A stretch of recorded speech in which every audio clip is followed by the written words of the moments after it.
There we go. Morning, everybody. Thanks very much for joining us. We'll just give a minute or two for people to all be let in from the lobby. And I'll just keep squinting at the camera because I wasn't as smart as Gary and I didn't put myself close up to it. I can't see a thing. How are you doing this morning, Gary? All right?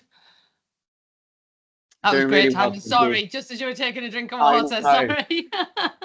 I'm delighted to be here, Kathy. It's great to get some time. Not at all. Not at all. I'm very, very much looking forward to this.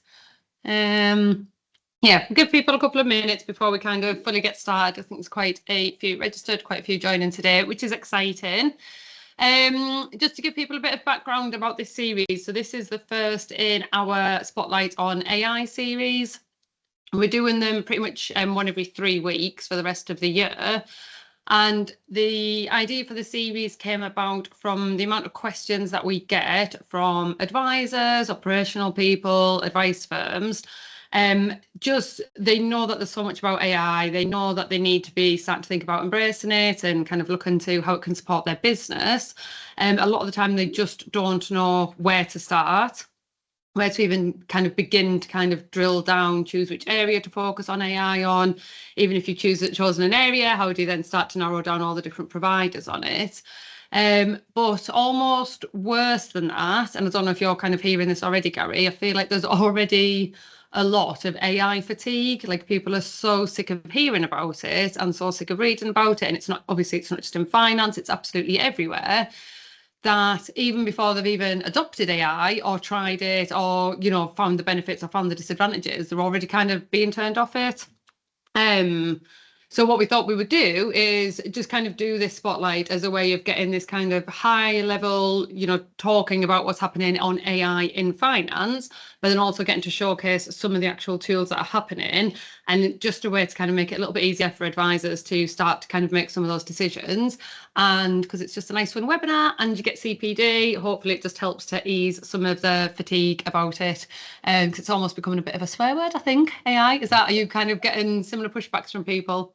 Yeah, I wouldn't say it's pushback, but I completely hear that in the market. There's just so much out there, and every startup's a very aggressive type of firm and selling a lot of different tools and solutions. I like to keep it simple. Let's just get rid of the hype. Let's talk about real world use cases that actually help you on your bottom line today, and think about it as a journey. So yeah, I'm really stoked to be here and really thankful that everybody's dialing in and giving us some time this morning. I know, it's great. So just so people know the format, if I'm doing this, I'm not being rude. I'm keeping an eye on the chat and the Q&A boxes because, as mentioned, I haven't got my glasses on. What we're going to do is just find out a little bit more initially about ReLOA and like Gary's journey and kind of the business.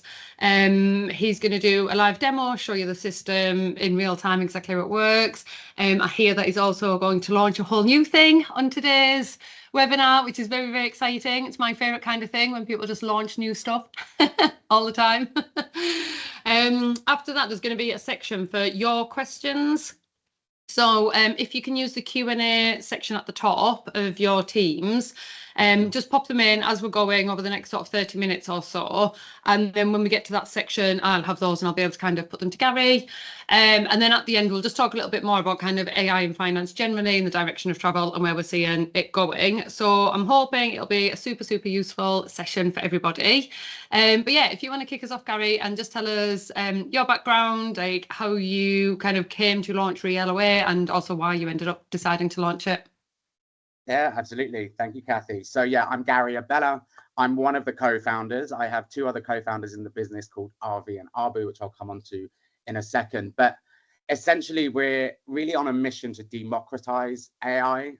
We want to have this ability to put AI in the hands of everyone, just not the few IT bros that know how to use it. And I think to your point, Kathy, when people can see actually how some tooling are very easy to use, you can actually start to remove some of the fears associated around AI. And I think hopefully what you'll get from the course of this next hour is that I like to take a bit of a no bullshit approach to AI. Let's remove the hype and actually start thinking about real world use cases, real world bottom line improvements to your business to ultimately help you to grow. And so the reason why I think I approach it that way, just a bit about my background. I actually started in financial services when I was 21. That's over, Jesus, 25 years ago now. So I'm showing my age. And so I started at the Hartford, actually. I was a broker consultant. I was on the phones running illustrations for a big insurance company. This was pre-RDR, so those heady days of big fat commissions and trail commissions. Did a patch around East Anglia, selling to advisors, unit-linked investment bonds. It's where I cut my teeth, door to door, understanding the pains of the administration burdens we have in this industry, which still blow my mind on how antiquated the systems actually are and the pain that we have to go through to give advice. And we all want to give more advice to more people and not just to the few.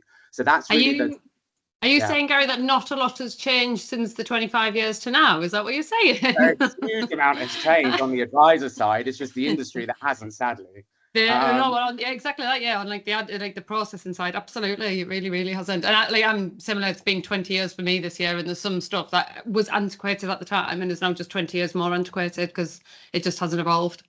And we just keep adding more on, consumer duty, more regulations, more requirements. And so it's no wonder that the industry and advisory firms find it hard to ultimately scale exponentially, because actually what you have to do to scale is actually employ even more people just to run your current book of business. And we don't have enough people coming into the industry. As much as the Burr Foundation is doing an incredible job in bringing people in, it's just not enough to fill that advice gap that we have generally. And that's really my personal passion here. Having worked with advisors for, multiple years, they're the unsung heroes of our industry. And no matter what we throw at them as an industry, they always repurpose and find a new way of actually, coming through post, pre-RDR, consumer duty. And for me, that's where my personal mission is. So after the Hartford, I went to Legg Mason, which was a big asset manager. I headed up advisory sales for the whole of the UK, and so ran a big sales team there. And then I left 10 years ago because I was getting slightly disillusioned with generally the financial services sector. And I wanted to get into technology. And so I quit a very well-paid job and moved to Berlin, not really knowing what I was going to do, but knowing that I wanted to move into technology. And that's where my journey landed with my business partners, Arvi and Arbu. Arvi is a core techie developer. Arbu is an actual engineer and really works on the AI side. And so between the three of us co-founders, I think we've got the right mix to build a business in AI. So yeah, we've been doing this for over 10 years now. So I know this is relatively new in the UK services, financial services sector, but we've been building AI-based software applications for big firms like PwC, Boston Consulting Group, Mercedes-Benz, mainly in Germany. And we've learned a lot of lessons on that 10-year journey of what not to do and what to do. And more importantly, how to find the right pain points to actually automate with AI, because it's not as simple as just saying we're going to throw AI and it's a magic wand. It doesn't work like that. And so those trials and tribulations is what's actually led us coming back to the UK market and coming back to my home ground of the financial advice space, which I've been dying to get back into. The price of developing such software has obviously reduced massively since the birth of ChatGPT and all of these sort of large language models, which we can go into. And so we wanted to build a product that's specific for the financial services sector. And that's what we launched back in September of last year with ReLOA. It was the first product or service that we put out to market. We have over 150 firms using us today, which has been great traction from the market. People are really wanting to adopt solutions. And then, as you said, Kathy, I'm going to be showcasing a new service that's not even out in the market yet, but for your eyes only as of today. Oh, love that. So you launched ReLOA last September and you've already got kind of 150 firms, which is amazing. It's like really good traction. How long did it take you to build to kind of get it to launch point? Yeah, absolutely. Well, so if I was to take a bit of a meta view, it's taken us over 10 years, if you think about it, because a lot of those lessons we learn in building solutions for big firms like PwC, and why that's important is building AI solutions in a highly regulated space is a completely different bag of fish. Ultimately trying to keep data secure and building these solutions that scale exponentially is actually a real skill set. And so all those lessons that we've learned have led us to where we are today. So We spent about 12 to 18 months researching the advice journey, looking at all of the different broken workflows from the first customer engagement all the way through to the suitability and doing the advice, and then ultimately doing the annual review and what have you. And then worked with development partners, actual advisors that actually own the problems, to distill what are these broken workflows, and then come to market with ultimately a document processing tool. We take information from documents and we extract it automatically. There's a lot of other things that we're working through and lots of other things in the market that touch different areas of the advice journey.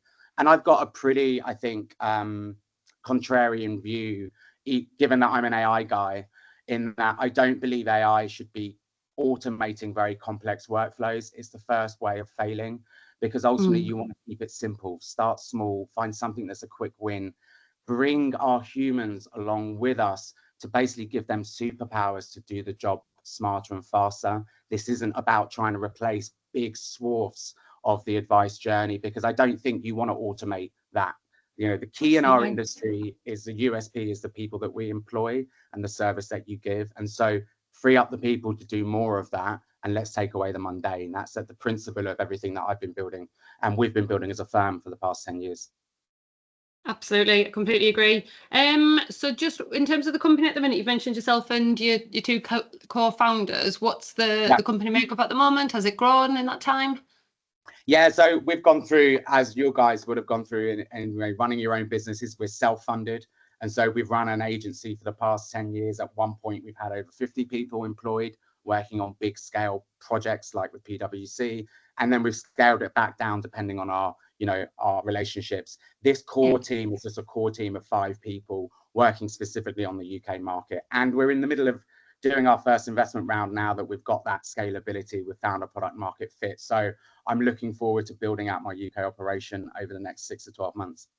How exciting! It's well, exciting, and also what an interesting time to be trying to fundraise. But we'll leave the macroeconomics for another day. Yeah, but I'm not looking at my Bloomberg terminal this morning, that's for sure. Fab. No, that's really useful as a kind of a starting background. So now the true test of our technology and also your technology, if you don't mind screen sharing and doing a demo of the existing product and then also the new stuff. Absolutely. And so look, it's 15 minutes, so I'm going to do a really high level view here, and I'm going to take you through a whole number of journeys. And so I'm going to start here with what RE-LOA is. And so as the name suggests, we're focusing on the letters of authority journey. One of the biggest pain points in the first way you kind of upset a client, because it takes you so long to get your suitability out to them, because you're waiting for these pesky providers to actually give you the information. I'll be really open and honest here. We don't touch the chasing part of this workflow. Companies like Origo ULOA service, which I hear they're relaunching and making it much more broader, is the kind of solutions that you want to use to kind of, do that chasing and get the information into your organization. We come in once you've got the policy from the provider. And because, again, we want to focus on what we do best, which is document processing. It's what we've been doing for the past 6 years now. And so we want to be a best of breed. And so, dealing with things that AI doesn't solve isn't really where my bag is. I want to focus on what we can do. So I'm going to take you through a demo here. We integrate with Planner and IO currently. And so what that does is it pulls through the client record directly in your plan details. But for argument's sake, I'm just going to give you a new checklist here. So there is whatever type of business you're writing or you're going to be advising on, we like to think we're a one-stop shop to those standard, we call them checklists. They're basically compliance file checks that you need to do to make sure that you're understanding your customers' investments. So you'll see here we've got a DB review, which is in beta, investment GIA, investment bond, default DC, and ISA. We may be looking to do protection and mortgages, as we've had some requests for that later on in the year. But I'm going to do a default DC. 80% of LOAs that we see come through are about a defined contribution consolidation. So beg your pardon. You quickly select your checklist type, and then you basically drag and drop the provider pack that you've got from your providers. Now, this can be a scan, it can be a PDF, it can be multiple scans or multiple PDFs. The important thing here is just to make sure that you put in the policy that's specific to that client. So in this case, we're using an Aviva policy. It's a dummy policy that I can show, so it's all been anonymized for the purposes of this demo. And so what you'll see here is the next screen. So what's going on in the background is we have trained and tuned multiple different large language models, different AI models that work on doing slightly different things. And so it's not about just using one model. You want to use the best model for the task at hand. And so we've done a lot of that, should we say, tech build for you. And so what you'll see in literally less than 90 seconds, the algorithm has effectively looked at all of the pages that you've uploaded in this document. And the important thing here is we only look at information from the documents you've uploaded. So if the information is not present in that document, we're not going to do something which is called hallucinations, where it basically gives you fake news and tells you that there's information in it when that's not in fact the case. So we've got necessary guardrails in place here to make sure it's fit for purpose. So on the left-hand side are all of those questions that either your admin team or your power planning team and your compliance officers are going to want to make sure you have an audit trail to ensure that you've understood this particular pension policy. So the client information, what the benefits of the scheme are, the funds that they're invested in, and the charges. And so this process, when done manually, can take anywhere between 35 minutes to 45 minutes, depending on the skill set of the person doing it, to read through all of those multiple pages and actually extract that information. So in under a minute, you've got the AI helping the human do that themselves. And why I say this is about letting the human do it is we want you to ultimately verify and double check that everything's in fact correct here. And so on the right-hand side, we show you on the page that we found the information and highlight exactly where on that page the algorithm has found it. So the retirement age on this particular John Doe was 65 years. So very quickly, you can go through and double check that you've actually got all the information you need. If the information's not in the document, we will tell you it's not explicitly mentioned. And so you can very quickly go out and chase that provider for giving you the information that you've probably originally asked for, but they've ignored you. And what? They just ignore your request? Surely not. Yeah, Can I just ask a quick question there, Gary, just to double check? So when you selected DC from the drop-down option initially, is that what has created those fields on the left-hand side? So those are kind of predetermined, you know which fields are going to be required for that plan type? Exactly. So they're predetermined. We can customize them for larger firms. Often what happens actually is we do it by community. So over the last sort of 4 months, we've had people say, oh, we'd like this question added in, and then we just add it in for the benefit of all. So this is the most used checklist, and I don't believe we've got anything missing. So we probably ask more than what you'd normally ask. But if you've got AI doing the heavy lifting, why wouldn't you want to have more information than less? Yeah, no, that makes sense. And then I know you had the option there to drop down to say, my eyes, sorry, not explicitly. What did it say? Not explicitly. Not explicitly mentioned. So that's an option where you could put that in when you sense check in, but also with the system put that in if it hasn't been there, if it hasn't been able to find it, or does it just leave it blank? Yeah, no, if it hasn't been able to find it, you go back and get the information. And then once you pick up the phone, you can edit everything in here, right? So all of this is then a central source of truth so that the human is actually, you're not changing your compliance process here. We're just basically giving the human that does this job superpowers to do it faster and to get rid of the boring parts and, you know, copying information off incorrectly, not maybe fully understanding if you're a new joiner and you've never really understood pension policies docs before. It's a great way to get you to train and to understand where you find this information from different provider documents usually. And so if I was to change this and say, yes, I press edit, and that way you've edited it. And so when you ultimately, the next step of this process is to export it, and you can download it as an Excel with our integrations into IntelliFlow and Planner. You also can push this directly back into the plan details. We also then pre-populate certain fields within your plan details so you don't have to do the rekey. That's something we'll be working on doing deeper integrations with. So we help on the actual pain point of the workflow, but we also help on ensuring you have good quality data in your business going forward by automatically uploading your CRM systems and pre-populating your files automatically. So that's a core function of what the service does today and where most people are using it across any type of policy doc that they throw into the system. I want to show you an interesting feature here as well, which is the reality that most clients have multiple pension pots that they're looking at. And so we have this client folder structure here on the left-hand side, and I'll go on to John Doe again, just to show you that, right, John Doe's got a Friends Prov, a Scottish Widows, and an Aviva policy. We've run them through the system and we've got them extracted into a clear template. But actually, what I'd like to do now is compare them side by side, because that's really what the power planning teams want to do to start to think about doing the suitability. So we've built a viewpoint here where you can put all of those policies side by side to each other and extract all that information automatically. What that means then is that you can then, as a user, say, right, this is really powerful information for me. I want to copy and paste this information and pull it out into my either my suitability letter or into our standard templates that we have as a firm to pass it along to the power planners to start to actually do the advice. And so by toggling what's relevant and what's not, because this is obviously a very long list, you can then select them and press copy, and then you can paste them into your spreadsheet, and then you've taken 3 different policies and you've extracted all the information into a standard spreadsheet. And just to go back to this current spreadsheet, when you did it automatically just as one, you can see that it comes out in this template with who's done the work, i.e. you've got an audit trail of who's processed that document, what the key information is, and where they've also edited any of these answers, so that you have a really good audit trail there of the information that you have about the policies that these clients are invested in. So Amazing. That's the core Real OA piece. I'm going to showcase now in 5 minutes the new service that we're launching, if that's all right. I mean, you've technically got 8, so lots of time.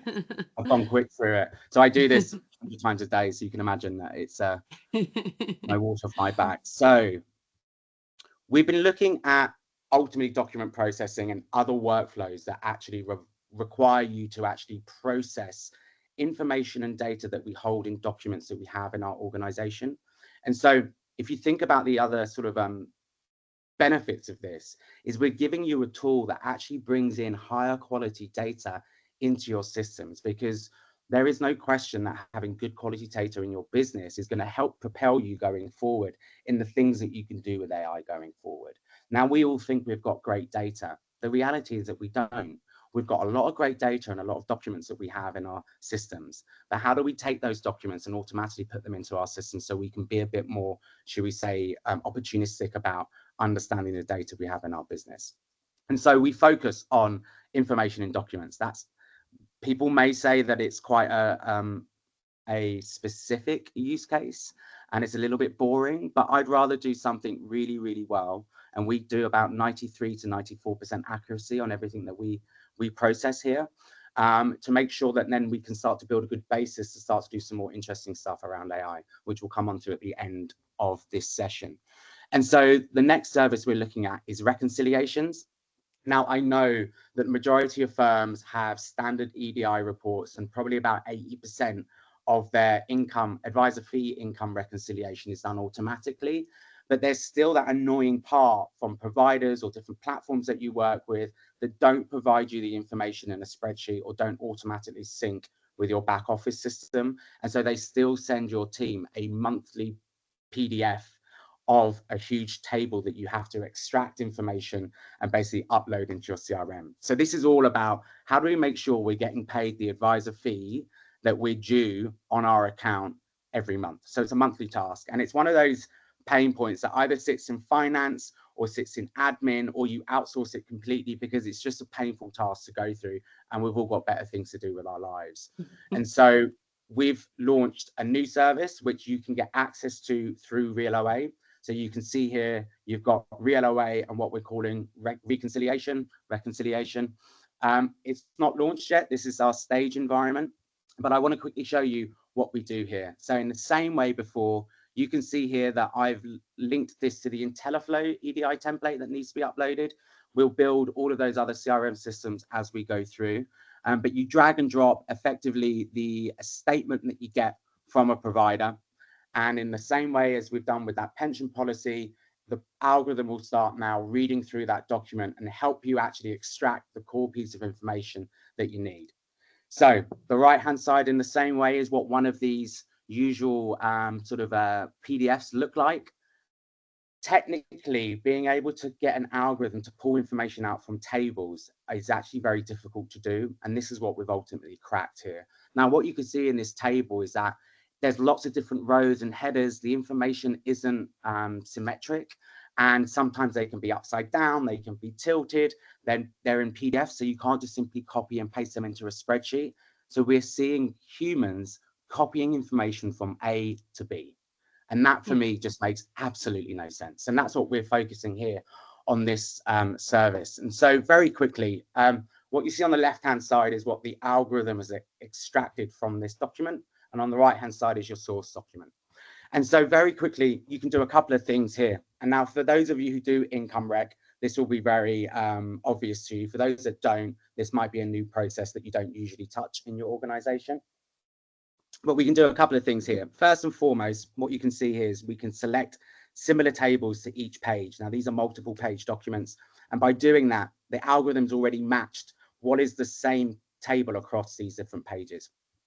That then helps us do a couple of things. We want to actually just remove things in this table that are not relevant, because what you'll see here is that there are line items here that isn't relevant to the income rec. And so I've deselected them.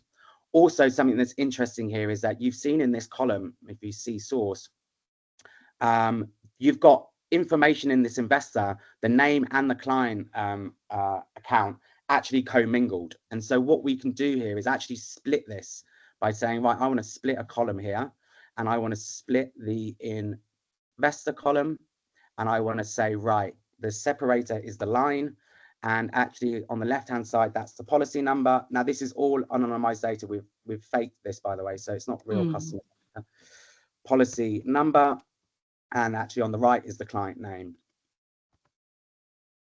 So once you've done that, what it does is it automatically then splits the column into two for you. Job done.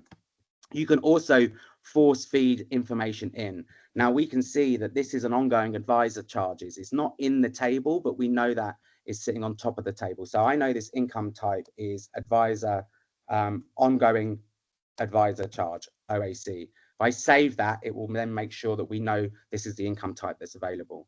I also want to add in a column here so I can add a value and say, right, the agency number for us as a financial advice firm, which in this instance is 22510, is not in the table, but it's going to be important information I need when I upload my EDI.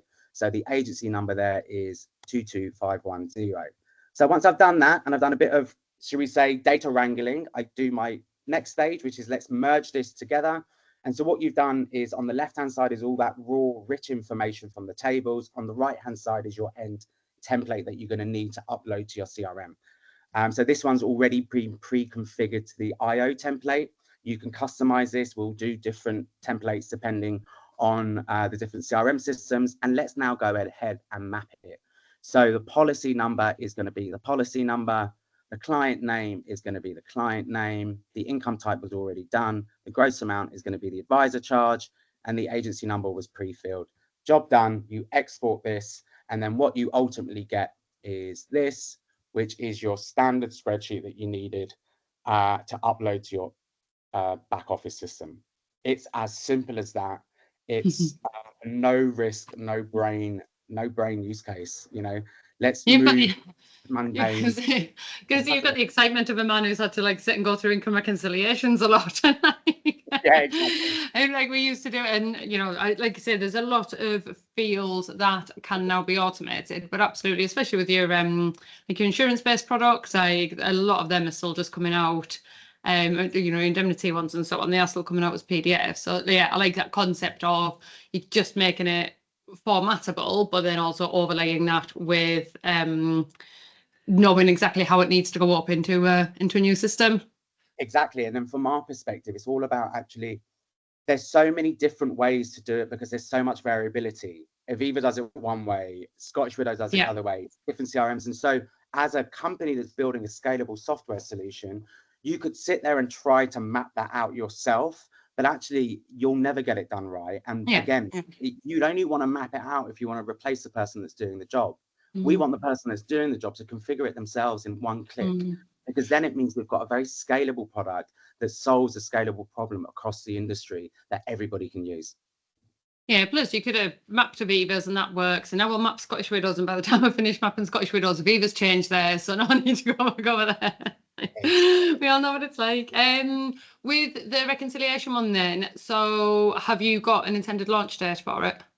Yeah, so we've had some early customers trialing it out over the past couple of weeks. I'm looking to either launch this week or it's getting pushed into production this week. We'll probably do a bit more testing. So if it's not this week, it will be next week. But yeah, for you guys are the first people that have seen it. Some fireworks, woo! Amazing. Thank you for the speed demo. So there's a few questions that have started to come in. I'll ask you to kind of cover two of them in one, and unsurprisingly, they are to do with data. And I know you mentioned it right at the outset, and like especially AI in a regulated environment. So the kind of two core elements, one was with regards to GDPR, do you comply with the zero data retention policy?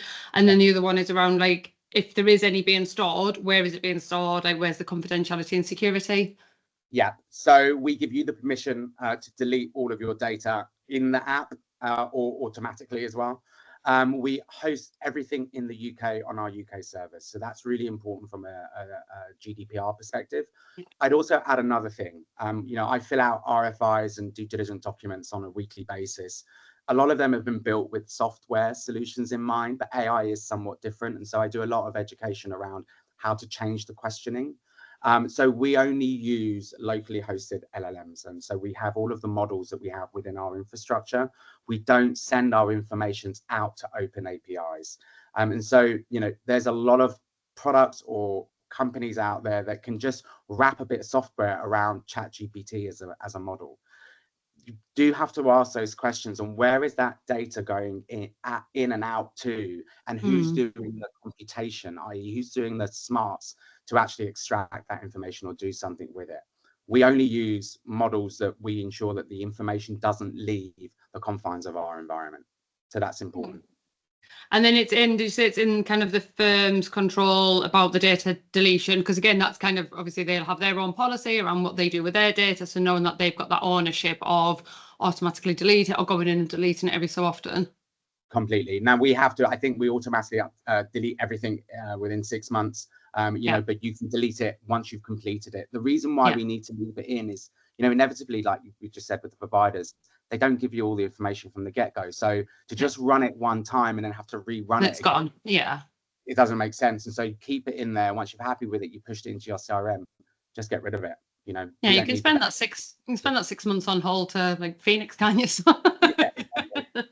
There's no green sleeves. Just on the AI bit, and this is my kind of ignorance as well.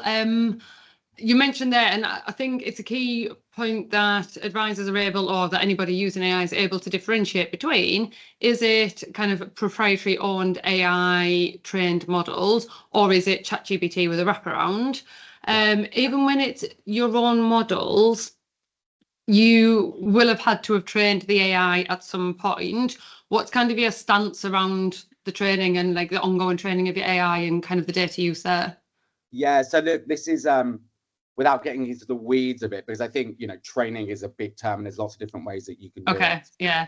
And like just assume my levels all the way down here. So keep it, So the way I describe this is we haven't built these algorithms. You can use, there's loads of different algorithms, ChatGPT, Claude, Gemini, they're all fantastic. These foundational models, it makes no sense to build them.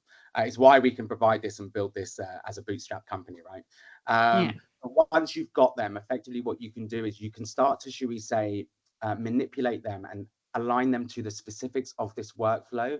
And that's where we think the value is because these foundational models, when they're trained on billions and billions of parameters of data, they're kind of all purpose. Once you start asking them stuff really that's specific, that's unique to this industry, they tend to crap out their ass, to be perfectly honest with you. And that's what we've done. We've actually looked and studied pension vernacular, pension documents, and we understand the context behind it so that every time you ask it a question, we know what the answer needs to be. And that's what we've done here. There's a number of different ways we do it, some tuning, but really it's about how we do the prompt engineering and, ensuring that we're asking it the right information and feeding it the right data so it knows where to look for it. In a nutshell, hopefully that answered your question, Kathy. I think so. I'm not sure I fully knew my question, let alone the answer. There was a question around, we were going to come on to it later, but I'll do it anyway now. So there was well, two questions actually. One was more of a comment around just trying to get set up. So what is the process if a firm wants to kind of get set up? That's fantastic. That's a buying signal if I've ever heard one. And so it's basically go onto our website and it's all self-onboarded. This is another thing that I like to talk about here, because a lot of startups, and given that I've built these things for the last 10 years for scale to have like hundreds of thousands of users, when you have a very sort of long journey of onboarding, it's usually a representation that the product's still evolving and it's still not necessarily ready for complete scale and adoption. So one of the reasons why we kept it simple, because you can do something simply really well, it means it's ready to go. So you go onto our website, actually, why don't I just quickly share my screen? So there we go. There we go. So you can go onto the LOA website, and what you'll see here is you can subscribe for free. What that does is that means you get free goes at the LOA product, so you can test and validate yourself without having to commit to anything. You just need to put in your email address, and it will send you an automatic email to set your password, and then you're in the system. If you do it through IO, you can do that through the IO App Store. And the pricing, since I'm going to get to it now, is also super competitive. There's no point in spending money on AI if it actually costs you more than it would have cost you if you have a team of people doing the job. And so what we've done here is we look at it on the amount of, should we say, LOAs that you'll process in any given month. And so if you're a one-person band and you're only doing sort of less than 10 LOAs every month, then let's go down to the £69 a month package. That gives you basically every policy that you're processing for about £6.90. So you're saving 40 minutes of time for basically, I don't know what the price of a pint is these days, but price of a pint. And we don't actually limit you with the number of users. My website's a little bit out of date, but we want as many users as possible. So this old world of charging per seat, when you're then sharing licenses and you're using different logins, it's a bit like the Netflix, people get around it. And so let's remove the number of users, because I want more people using this within an organization. And so now, as of last week, actually, we've taken away all the limits on the number of users. But we'll basically give you a price per package. So if you're doing over 60 LOAs a month, you'll get that for under £4. And it's pay as you go. So if you don't use your allocation in 1 month because you've decided to take a holiday in August, you can roll over those credits to the following month. And so you're only paying for what you're using effectively. And that will be the same in relation to the income reconciliation piece as well. We'll follow that same construct in relation to the pricing model.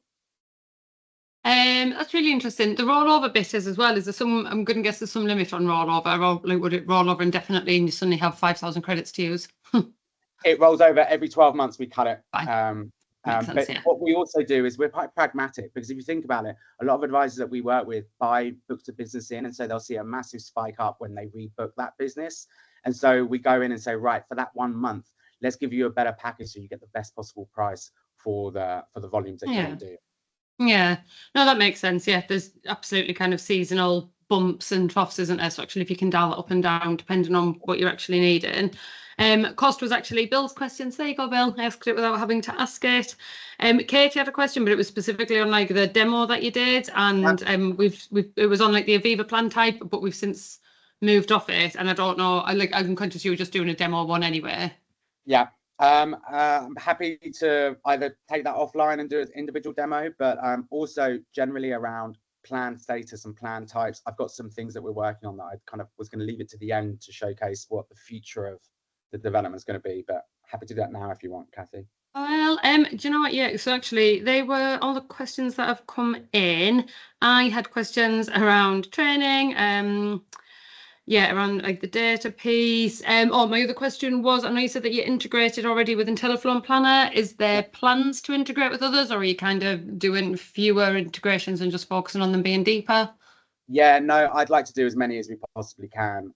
So Xplan, Iris is the next one that's on the list. Curo Time for Advice, when they're available to do some deeper integrations. That will be the direction of travel that we go. Plan with them all. And then, yeah, I'm going to say go back on kind of the data bit, but also, I guess just coming back to the start and almost what do advice firms and business owners need to be thinking about. So I guess if you were to just go in and say to a firm, if you're talking to an AI provider of absolutely anything, here's like the top questions I would ask specifically around data, what would you kind of guide them to be asking about? Yeah, so understanding the storage of data, where the data is actually stored, if they're using third-party tooling, often you don't have to build everything when you're building technology today, right? And so Yeah. you can buy in components, but when you're buying those components, you're inevitably actually then sharing information out to them. So understand what that direction of data flow is from your end-to-end journey. That's an important consideration. And there's nothing wrong with using third-party tooling systems. So just make sure that you're using it and they're secure and that you understand what data is being shared. Like we use Stripe for our billing and payments. Yeah. You can put your credit card numbers in. Why would I want to build that myself? It's not customer sensitive information. And so that makes sense. So yeah, they're the kind of questions I ask. And really, understanding if they're using just open APIs and sharing that information with ChatGPT, for example, because that's a big no-no for this type of data set. Yeah, no, that makes sense. Okay, so then the next bit I was going to say, what's next for ReLOA? But you've kind of already covered that with your little sneak peek. So obviously you're hoping to get the reconciliation tool out in the next week or two, because we all know what these deadlines end up like. Yeah. Are there more plans kind of beyond that? Like, how do you kind of see ReLOA developing out? Yeah, so I see a number of different services. We will always stick to our core knittings, which is we do document processing really, really well. Now you can buy lots of tools. If you've got ChatGPT, for example, and you pay for it and you threw in a document, it could pull out information for you. But there's a really big delta on being able to do that reliably every single time and at a price point that makes sense as well. So we'll be focusing on that, looking at other workflows that require documents and lots of documents to be filled. I'm looking at things like the Gabriel returns for your PI cover. I know that's a pain point for a lot of people. Looking at the compliance file check review. How can we actually pull information from different documents and automatically give a central source of truth of the core information that you need to make the decision? And again, it goes back to the idea of who are the humans that we're building solutions for. So at the moment, we help an admin person, we help a para planner. I'd like to help a fund accounting or an accounting person that's dealing with income rec. I'd love to help a compliance officer or compliance file checker. And that's the kind of how I see it. I will never do this whole end-to-end, let's throw in information about a customer and end up with a suitability report, just because it's a very subjective journey. And one of the key things I always explain to people when they think about AI use cases is keep it simple, keep it something that's objective. And what I mean by objective is you can guarantee that the answer is either right or it's wrong. As soon as you start to get to the world of subjectivity, what you end up losing is adoption in your organization. And I've seen this time and time again. People start with this great, AI can do some incredible things, and there's no doubt it can go through that journey and give you an answer. But is it the right one to start with first? Because inevitably you'll have somebody that says, yeah, but I would have done it that way. Or actually, no, I would have done it this way. And as soon as that doubt comes in, your chance of getting your employees and your organization to think about using AI will diminish, because they'll be like, no, I'd rather do it myself. I do it this way. And everybody does it differently. You could ask the same two advisors, the same customer case, and they'll come out with something different, and it's not necessarily right or wrong. That for me is a journey that you go on. And so find those low hanging fruits, which are these pain points in these workflows that, you can do and scale and find, should we say, savings in your organization straight away with solutions like this, not some 6-month journey that you have to customize to your own narrative, your own templates. I think that's very valid. And I think it's got a place. I just think to get started, using tools like this is a good gateway use case for people.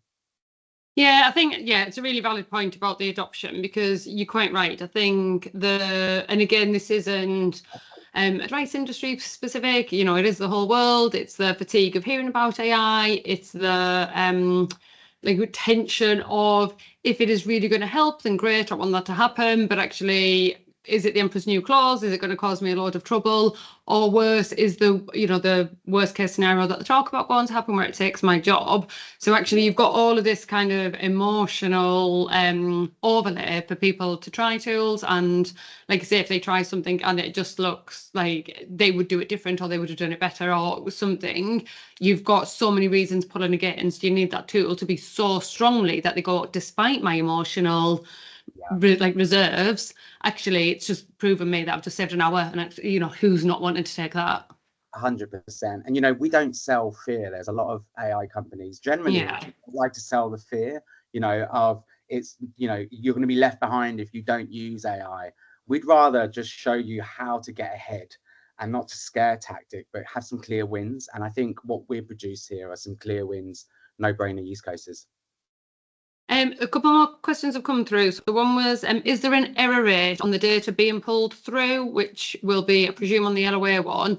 Did you say you worked to like a 93, 94% accuracy? Yeah, exactly. And so there will always be one or two questions that don't either pull out the information, or they've pulled out the information incorrectly. It's usually because the information is not there, that it doesn't come up and it's not explicitly mentioned. But I'll give you one example, and this actually ekes into our final 50 minutes on what we're doing going forward. We have a question that we know currently always gets changed, and it's called the planned status. So it's either active or it's paid up. At the moment, the algorithm has been designed to actually pull out what the last frequency of the contribution has been. Right. What we actually know through the domain knowledge that we've been able to gather from our users is that actually what you want it to be is either paid up, and if it's paid up, you want to know what the amounts have been paid and total that up over the course of the year. And if it's active, you want to know what is the contributions and what is the frequency and the amount. And so what that is effectively is a decision tree, right? It's if A equals B, then C is your answer. Yeah. That's the direction of travel that we're going, which is this idea of agentic workflow. So you might have heard about AI agents. It's the next biggest buzz in the AI world. No one's really doing AI agents. There's a lot of hype out there. People are still building them, and they've got a lot of power. It basically moves from just giving you information to doing actually a task for you. Yeah. We're doing something in the middle, which is, right, now that we've got the information, let's now make that decision as to what the right information is to push out to you. So that's something that we'll be launching in the next release, which will mean that our accuracy rates will get even higher, because we've gone from basic information extraction to interpretation of data, and then giving you the answer that you would have done as a human in any case.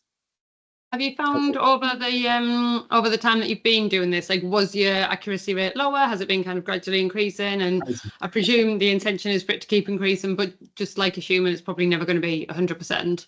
It will never be 100%, and anybody that tells you that is telling you a porky. And to be honest, you always want to have a human actually driving the decision. So go back to that earlier point about which use cases to start first. If you're having to actually go to compliance and say, actually, this is a whole new way of working, that's a journey to go through. And so, yes, I think validate and test as many things as you can, that you have the time to do as well, but start to implement and roll out things that don't cause too much change, because you just don't know, if you've invested that time, whether that process is what you're going to want to change, and do you want to be aligned to one particular firm's way of doing it or not. So there are a lot of things at play, and we help people understand that bigger journey piece around how to do automation within a firm, and what to do and what not to do, and align it to where you are in your journey. There's not a golden bullet here. It's exactly that. at your own pace. Find the things that make sense, and bring your people with you. I've seen a lot of people that roll these things out. They've not been tested on a small group of people first, and they've not been given any comms around it. And so inevitably you'll then have this wonderful spaceship that nobody wants to drive because they're scared of it. Adoption and communication is a big part of, I think, how we do demos, and we bring a whole team along board. Because every pound you spend on tech, you're going to need to spend another 4 on enablement and development. So I always think it's best to start with things that people will consume quickly, and then build trust, because I don't think trust is given. You need to earn the trust, and that's why we always show what we've done, make the human change and adapt it if they need to. So they're firmly in the driving seat. Amazing. One other question was around if there's a minimum contract term. So I know you obviously talked about your contracts and that they're flexible and you can dial them up and down. What does the minimum look like? Yeah, this is another thing. If I had a VC-backed investor, they would hate me for this, but you can cancel it. You can cancel it in any given month. And so that's the thing for us. It's go use it for 69 quid. Why wouldn't you want to give it a try? Test it for a month. If you're happy, keep it going. If you're not, cancel your subscription. It's all done yourselves. You don't have to send me an email to do it. It's all in your own account folder. You can just delete the subscription straight away, like any kind of good. It's a good point about, if you did already have kind of VC backing. So we do the same, like our tech and all of our services, the 30-day rolling, because I just think if we're not adding value or if people don't need us anymore, like, I'm not going to force you to like subscribe to something that isn't working or you don't need. And absolutely from, when you're a company that's got external investment, you don't necessarily have the flexibility to do that. What you've got is we want to see at least 12 months. We want that guaranteed annual recurring revenue. But again, as a business owner, if I see something and if there's an opportunity that I can sign up, I can test it and I can cancel it myself, I'll give it a go. If it's get in touch, book in a lengthy demo, you need to speak to 3 people and then you're tied in for 12 months. It's such a big decision to get into it versus let me just have a little play around and, like I said, give it a try or do the 3. 100%. And that's the thing. I've built this as a business owner and how I would want to achieve things like you. And I do agree with this. It's like, I don't see any people churn off, to be honest. We have literally no one that's signed up that hasn't then continued to use it. And that for me, and that's it, I can learn from. So if people do switch off, we'll understand why, and then we'll come in to figure out what do we need to fix and what do we need to make better. Although you did say you're currently doing a fundraise, so people should get in now before they're tied in for 3-year contracts. No, you won't do that. You won't do that. I'll stick to my knitting here. I like to build good businesses that actually give you. So yeah. That's kind of obviously some of the future in terms of RealAway. And then I guess I just wanted to pick your brain since you're in that market. And you've made, so I think firstly, another interesting point that I've taken from this is you're very clear with your business where your strength is, which is the data extraction from documents, and then you're using that strength to go, which processes should I try and fix? I think sometimes firms don't look at their strengths first. They just go, there's a process, let me just, and it's that whole, like, I'm using a hammer to crack a nut, like I'm just going to hammer this with AI, I'll hammer this with AI. So I think, again, as an advisor, I'd be looking to understand a firm that I'm working with, like, what is it that you're going to build next, but also, like, how does that tie in with your core strengths and what you think you can do really well? You mentioned, obviously, like, a few different parts. So the Gabriel returns, I haven't heard of anybody looking at that yet, but obviously file check-in, I have the suitability reports. We've got some demos coming up with suitability report tools.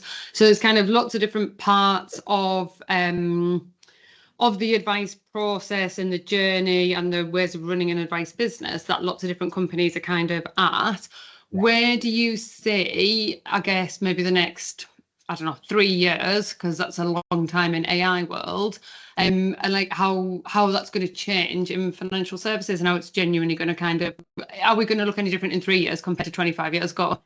Yeah, no, I 100% think we're going to look vastly different in 3 years. I mean, look at, the last 18 months. It's so great that there are so many different great startups out there doing so many different things, meeting transcripts, suitability letters. This didn't exist 18 months ago. And so for me, it's, AI is no longer an option. It's a strategic advantage. And that's really how I see this. And that's for the wide industry at large. I see a lot of the big firms that deal with Octopus Money have got a really interesting journey for the mass sort of market, should we say, everyone under the brand. I think that digital hybrid journey, AI is going to play an important part of it. I see that could then be white labeled for firms to ultimately then use it to pick up smaller, future-proof their business and focus on high-end, high-revenue clients, but actually have a solution for them. I think that would be definitely something that will come through. For us personally, I want to find those building blocks that we can then be a component that drives everything else, because when I think about the big consolidators and big firms that are investing quite heavily in tech, actually everybody wants to do things slightly differently in their own way. And so my big bet is that if I have the component parts that are useful on somebody else's journey, then why wouldn't they just white label or use us in that journey? Because we're specialists in that field. You know, a lot of document extraction that you'll see in some of those, you know, suitability reports are quite rudimentary. They're quite simplistic because it's, you know, it's taken us 18 months to get that deep into being able to pull information so reliably. So yeah, that's my bag and how we're slightly different. So yeah, when we've talked all the time about how finance never really evolves, we do think it is going to look very different in 3 years. I'm still on the fence, you know. I really am. I just think I'm so jaded from 20 years of kind of staleness. I just feel like I'm struggling to kind of see it. Yeah, so look, I don't think the industry necessarily is going to change, but the advisors using tooling is going to force the industry to change. And like we can see this now with our integrations on the back office systems. You know, every back office player out there is on our doors about integrating, and so they're realizing that that needs to be the direction of travel. And do we really want to have 12 different bits of software that we have to use? I'd love a world where, you know, an advisor actually has a central system that does all of the things that they want for them. I just think we're a bit way off that actually happening for a while. Yeah, and I think that's kind of some of the like almost decision fatigue that advisors have, because we know like there still isn't a single system that does everything anyway, and that's before you add in like almost an AI overlay. So it's kind of, I'm still over here trying to figure out my tech stack, because despite there being loads of new tech, like still none of them pieced together in one place. And while I'm trying to do that, now there's all this new kind of AI opportunity that's coming at me, and I know that it is an opportunity and I know I should be adopting it, but it's like there's just so much, isn't there? And I agree with you as well. I don't think it's feasible for any one company or any one piece of tech to do absolutely everything. So it's always going to be this kind of component approach. But I think the simpler it can be for advisors, that you're only in one or two and you're using the other stuff to kind of streamline it, I think that would be the ideal. And I think you raise an interesting thing, that the advice we always get is don't be sold to. Actually sit down and take that hour to sit there and think, what are our workflows? Which are the ones that cause us the most pain? Because actually your pain points are different depending on your size, depending on your firm. You know, it may not be that important to you. And so if you do that, then what you do is you then map the right technology to the problems that you want to solve, rather than trying to move yourself around the technology. And I think that's an interesting way of looking at how to think about automation more generally. Yeah, definitely. Amazing. Right, I think that is all of the questions. It was all the ones that I had. Thank you for your time and for answering all the questions, for being so transparent about, you know, just kind of sharing everything that you've got and that you're doing, and for showcasing the reconciliation bit. That's very, very exciting. We'll look forward to seeing that come out in the market as well. And yeah, hopefully people are, you know, maybe your website's had a spike while we've been on this call, who knows? Yeah, and Gary@realaway.ai is my email address. Send me an email if you need any more information. I'm very happy to speak to anyone. Amazing. That's great. Thanks so much, Gary. Thanks so much, everybody, for joining and asking questions. Really appreciate it. Take care. Bye. Bye.